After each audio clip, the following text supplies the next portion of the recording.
pondok. Sementara Ustazah Lia pergi dari ruang interogasi ke kamarnya. Pada saat yang sama Ustazah Aminah pergi dari ruang interogasi ke kamarnya.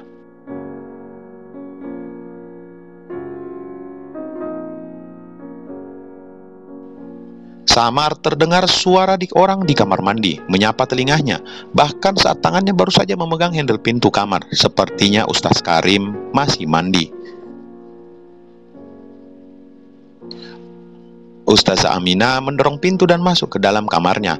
Kamar Ustazah Aminah sangat rapi. Satu rak besar dengan bufet di bagian bawahnya nampak langsung saat berdiri di ambang pintu.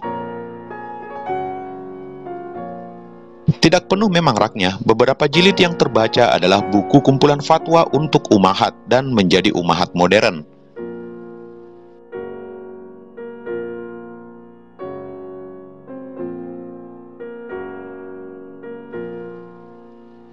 Alihkan pandanganmu ke pojok sebelah kanan rak, maka akan kau temukan meja belajar lengkap dengan lampu dan beberapa buku yang berserakan di sana. Di pojok sebelah kiri ada lemari pakaian, di sampingnya tepat capstock di mana tergantung beberapa pakaian Ustadz Karim dan sebuah mukena sutra warna hitam bercorak kembang-kembang.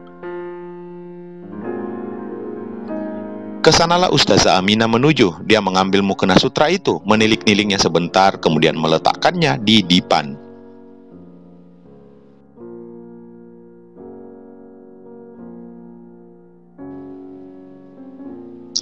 Berdiri menghadap dipan, dia lalu ingin memakai mukena tersebut. Memang di asrama Samawa ada peraturan yang unik.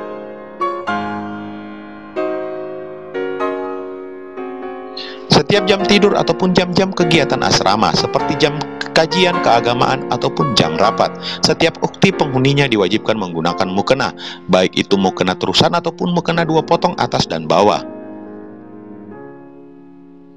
Konon alasan peraturan itu adalah karena mukena merupakan pakaian yang melambangkan seorang ukti yang sangat agamis.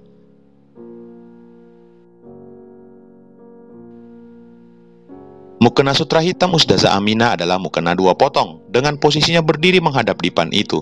Pada saat yang sama dia membelakangi pintu kamar mandi yang terletak di satu pojok yang lain di deretan yang sama dengan posisi capstock. Perlahan-lahan pun ia memejamkan mata dan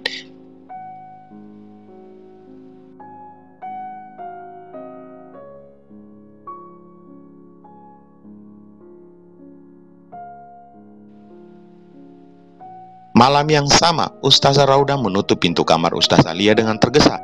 Informasi yang dia dengar dari Ustazah Lia bahwa Ustaz Karim baru saja pulang membuatnya ingin cepat-cepat menggapai HP-nya.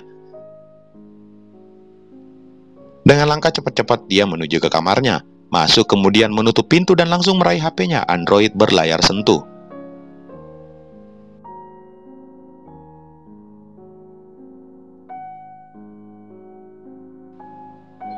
Dia mengetik pesan singkat di WA dan mengirimkannya ke satu kontak, Alif, anak dari Ustazah Aminah. Isi pesannya sederhana, Abi baru saja pulang. Ustazah Raudah kemudian duduk di dipan, imajinasinya melayang. Dirinya membayangkan Alif putra Ustazah Aminah bukan sebagai anak kecil lagi saat ini, yang baru sekarang sudah beranjak puber. Setiap kali membayangkan putra sematawayang Ustazah Aminah, dia selalu membayangkan sosok itu yang pernah menemaninya selama sebulan penuh.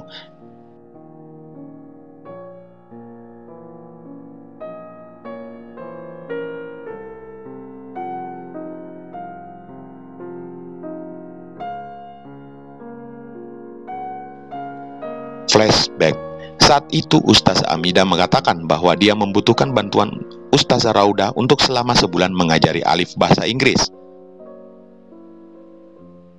Ya, dalam hal ini kemampuan bahasa Inggris Ustazah Raudah memang paling bagus di kalangan penghuni asrama.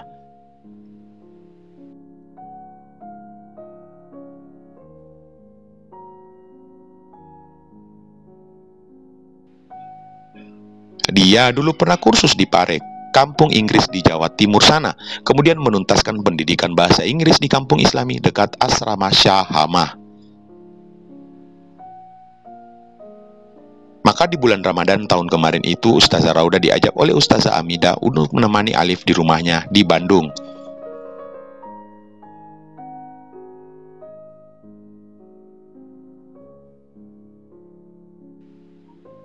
Keberangkatannya sengaja 2 hari sebelum bulan Ramadan, supaya perjalanan yang panjang ke Bandung tidak membuatnya harus membatalkan puasa.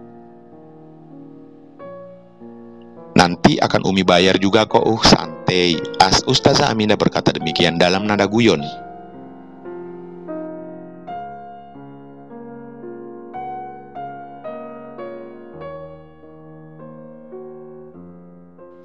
Ustazah Raudanya tersenyum kecil, baginya tanpa dibayar pun tak apa-apa. Anggap saja itu adalah bagian dari bakti dia pada sang ustazah yang selama ini telah banyak membantunya. Berhubung Ustazah Aminah saat itu sedang sibuk, demikian juga Ustaz Karim, maka mereka pun tidak bisa mengantarnya menggunakan mobil pribadi.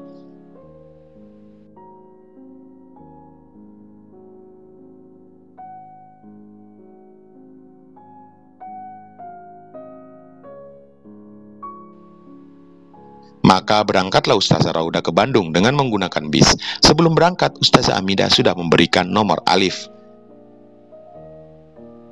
Nanti kalau sudah sampai ke terminal Cicahem, SMS Alif ya, dia akan jemput Ukhti. Begitu pesan Ustazah Aminah.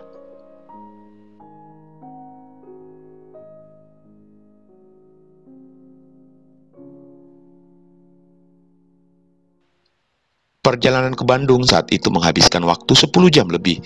Entah Ustazah Rauda tak tahu berapa lama biasanya perjalanan itu dihabiskan. Yang jelas 10 jam itu sudah cukup membuatnya lelah. AC dalam bis juga terasa terlalu dingin membuatnya tak bisa tidur. Maka dia sangat merasa terbantu bahwa dirinya akan dijemput Alif nanti. Setidaknya dia tidak perlu repot mencari-cari angkutan umum. Sesuai pesan Ustazah Aminah, sampai di terminal, Ustazah Rauda mengirim pesan pada Alif bahwa dia sudah sampai.